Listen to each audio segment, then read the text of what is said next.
श्री शिवाय नमस्तुभ्यं हर हर महादेव। नमस्कार मैत्रिणींनो, स्वागत आहे तुमचे सर्वांचे मराठी शिवपुराण वास्तू टिप्स या चॅनलवरती। देवादिदेव महादेवाचे म्हणजे नाथांचे नाथ भोलेनाथ यांच्या कृपेने तुमच्या सर्व चांगल्या इच्छा पूर्ण होत। चला तर मग आजच्या नवीन व्हिडिओला सुरुवात करूयात। आज आपण शिवपुराणातील महादेवाचा म्हणजेच महादेवाला बेलाचे पान का अर्पण केले जाते हे आज पाहणार आहोत। या व्हिडिओमध्ये मी तुम्हाला महादेवाच्या पिंडीवर बेलाचे पान का वाहिले जाते, त्याचं महत्त्व काय, त्याची कथा काय की ज्यामुळे भगवान शिवशंकरांना बेलपत्र अतिप्रिय झालं, त्याबरोबर बेलपत्र वाहण्याचे तोडण्याचे काही नियम आहेत। कोणत्या दिवशी बेलपत्र तोडावं, कोणत्या दिवशी टाळावं किंवा मग शिवलिंगावर बेलपत्र वाहताना ते कशा पद्धतीनं वाहावं, अशा सगळ्या बारीक सारीक गोष्टीची माहिती तुम्हाला याच व्हिडिओमध्ये मिळेल, तेव्हा व्हिडिओ पूर्ण पहा।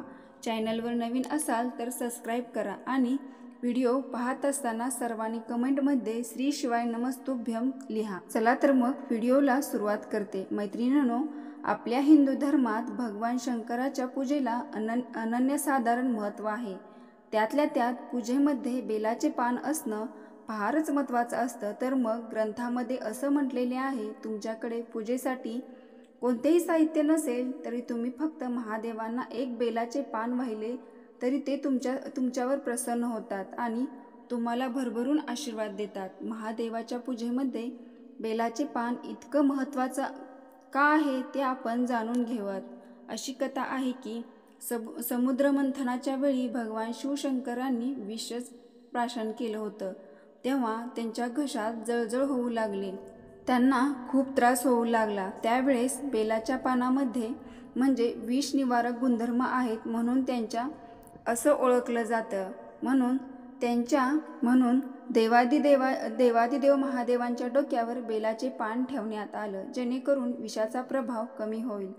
असं मानलं जातं की तेव्हापासून भोलेनाथांना बेलाचे पान देण्याची परंपरा सुरू झाली। बेलाचे पान तुमच्यापैकी प्रत्येकाने बघितलेले असेलच, तर 3 दलांचे म्हणजेच 3 पानाचे मिळून एक पान तयार होतं। 3 पान एका देठाला जोडलेली असतात आणि आख्यायिका असं सांगते की ही 3 पानं म्हणजे साक्षात भगवान शिवशंकराच्या 3 डोळ्यांची प्रतीक आहेत। साक्षात भगवान शिवशंकरांचं स्वरूप असलेलं बेलाचे पान त्यांच्या पूजेमध्ये अतिशय पवित्र मानलं जातं। शिवपुराणामध्ये बेलाच्या पानाबाबत काही महत्त्वाच्या गोष्टी सांगितलेल्या आहेत, हे सुद्धा मी तुम्हाला सांगते। भोलेनाथाच्या पूजेत बेलाच्या पानाला अतिशय महत्त्व आहे, कारण बेलाचे पान अर्पण केल्याने सुद्धा महादेव प्रसन्न होतात।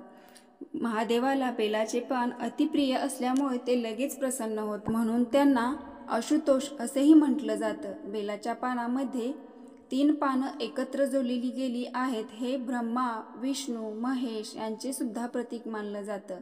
तसेच बेलाच्या पानाचा संदर्भ बऱ्याच वेळा शिवपुराणामध्ये, त्याचबरोबर हिंदू ग्रंथामध्ये म्हणजे धर्मग्रंथामध्ये केला गेला, पण त्याचं वैभव शिवपुराणामध्ये सविस्तर सांगितले आहे। शिवपुराणात असं म्हटले आहे की बेलाचे पान हे भगवान शिवशंकराचे प्रतीक तर आहेच, त्याचबरोबर देव स्वतः त्याच्या महिम्याचा स्वीकार करतात, असा विश्वास आहे की जो कोणी बेलाच्या झाडाच्या मुळाजवळ शिवलिंग ठेवून भोलेनाथाची पूजा करतो तो नेहमी आनंदी असतो। त्याच्या कुटुंबावर कधीही संकट येत नाही। त्यामुळे तुम्ही बऱ्याच जणांच्या घरी सुद्धा बघितलं असेल की घराच्या आसपास किंवा आजूबाजूला कुठेतरी बेलाचे झाड लावलेले असतं आणि बेलाचे झाडाचे जे काही खोड असतात तर तिथे आपण एक शिवलिंगही ठेवलेलं असतं आणि तिथे त्यांची पूजा केली तर आपल्या कुटुंबावर कोणत्याही प्रकारचं संकट कधीही येत नाही। तसेच आपल्या घरातील जी वाईट बाधा आहे तीही निघून जाते। आपल्या घरात पॉझिटिव्हिटी निर्माण होते, निगेटिव्हिटी बाहेर निघून जाते आणि पॉझिटिव्हिटी निर्माण होते। तसेच माता पार्वती हीच गौरी महालक्ष्मी हिचा अवतार आहे आणि लक्ष्मी माता सदैव आपल्या घरात नांदते। हिंदू धर्मानुसार तुम्ही बेलपत्राची आख्यायिका ऐकली, शिवपुराणानुसार बेलपत्राची आख्यायिका ऐकली। आता स्कंद पुराणामध्ये काय सांगितलेले आहे बेलपत्राविषयी तेही मी तुम्हाला सांगते. एका पौराणिक कथेनुसार एकदा पार्वती देवीच्या काही घामाचे थेंब पृथ्वीवर पडले. त्यातून बेलाच्या झाडाची निर्मिती झाली.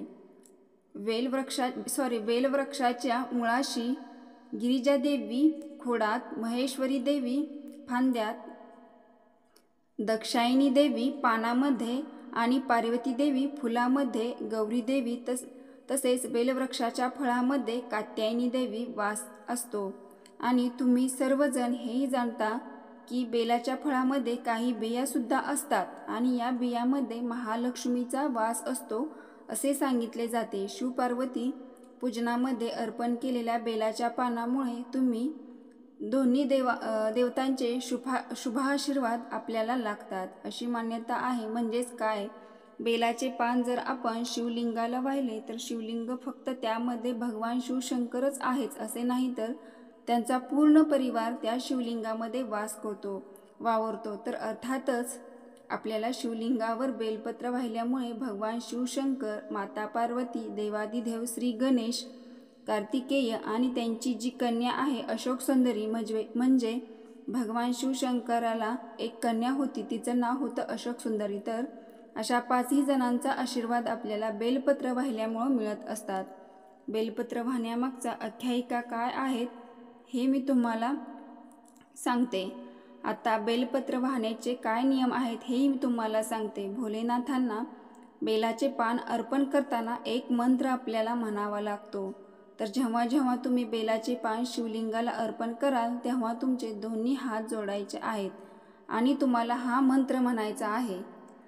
त्रिदलती त्रिगुणाकारं त्रिनेत्रं च त्रियाधूम त्रिजन्म पापसहारं एकबिल्लव शिवार्पणम् अखंडबिल्व पात्रेण पूजिते नंदिकेश्वरं शुद्धायन्ति सर्व पापेभ्यो एकबिल्लवं शिवार्पणम्. या मंत्राचा खूप छान अर्थ आहे. 3 गुण, 3 डोळे आणि त्रिशूल धारण करणारे, 3 जन्माचे पाप नष्ट करणारे भगवान देवादिदेव महादेव शिवशंकर, मी तुम्हाला 3 पान असलेले बेलाचे पान अर्पण करतो. या मंत्राला रुद्राष्टध्यायी मंत्र म्हटलं जातं आणि हा मंत्र म्हणत जर आपण बेलाचे पान अर्पण केले तर याला विशेष महत्त्वाचं समजलं जातं. भगवान शिवशंकर आपल्यावर अगदी लवकरात लवकर प्रसन्न होतात. तसेच आपल्या ज्या मनातील इच्छा आहेत त्या लवकरात लवकर पूर्ण होऊन आपल्याला प्रत्येक कामात मार्ग मिळतो. तरी या पुरातन मंत्राचा तुम्हाला जाप करायचा आहे. अतिशय जुन्या काळापासून चालत आलेला हा मंत्र आहे. ज्या देवी देवतांनी आणि ऋषीमुनींनी भगवान शिवशंकराची सेवा केली आहे त्यांनी बेलपत्र अर्पण करताना हाच मंत्र म्हटलेला आहे. तर आपण सुद्धा जेव्हा जेव्हा भगवान शिवशंकराची सेवा करू, जेव्हा जेव्हा आपल्याला बेलपत्र अर्पण करायची संधी मिळेल तेव्हा तेव्हा आपण हा मंत्र म्हणत 1 लोटा जल आपल्याला अर्पण करायचा आहे आणि 1 बेलपत्र अर्पण करायचे आहे. देवादिदेव महादेवांना 1च लोटा जल खूप महत्त्वाचा आणि 1च बेलपत्र अतिप्रिय आहे. त्यामुळे आपल्या आयुष्यात जे संकट आहेत, जे दुःख आहेत त्याच्यावर पूर्ण निवारण मिळून आपल्या सगळ्या इच्छा पूर्ण होतात.